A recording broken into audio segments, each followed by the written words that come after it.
Hayig soon, maayong adlaw o maayong gabi.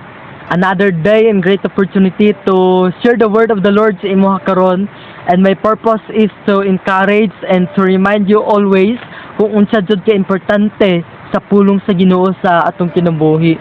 And ang akong share sa imo karon nga pulong sa Ginoo no makita sa John chapter 14 verse 6, ana ang pulong sa Ginoo. Si Jesus mitubag, ako ang dalan, ang kamatuoran ug ang kinabuhi. Walay makaadto sa amahan kun dili moagi kanako. No? Mo na kanang giingon sa pulong sa Ginoo, no? And ang gasulti niini si Jesus, giingon niya siya ang dalan, no? And siya ang kamatuoran ug siya ang kinabuhi.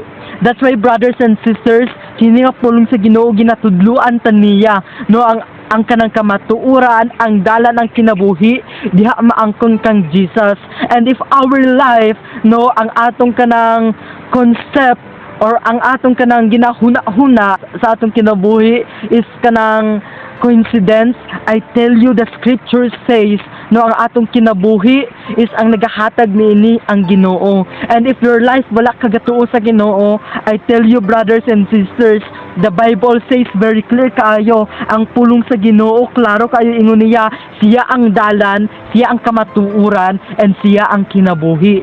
No, walay makaadto sa amahan or walay makaadto sa God the Father kun dili moagi kang Jesus. And brothers and sisters, kini nga pulong sa Ginoo ginatudluan ta niya.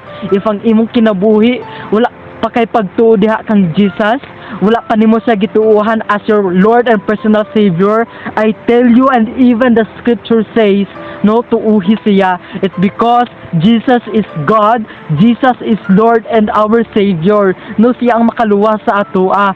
That's why ang atong buhaton karon is kung ang atong kinabuhi wala pa ta kaila sa Ginoo, no, we must seek Him, and kinahanglan jud nato pangitaon si Jesus, and kinahanglan nato dawaton si Jesus. It because pinaagi sa atong pagdawat kang Jesus, no, siya ang magahatag sa ato og kanang hope, no. Ang hope nga ginahatag ni Jesus sa ato dili kanang temporary, but hope, no, is kanang unlimited nga hope. In short, ang hope, no, eternity, mo nang ginahatag ni Jesus.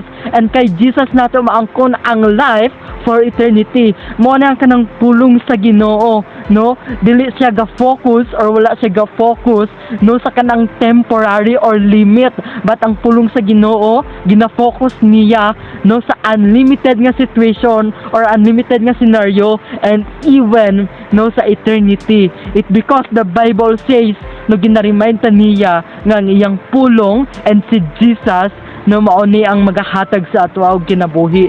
That's why tuuhi si Jesus as your Lord, as our Lord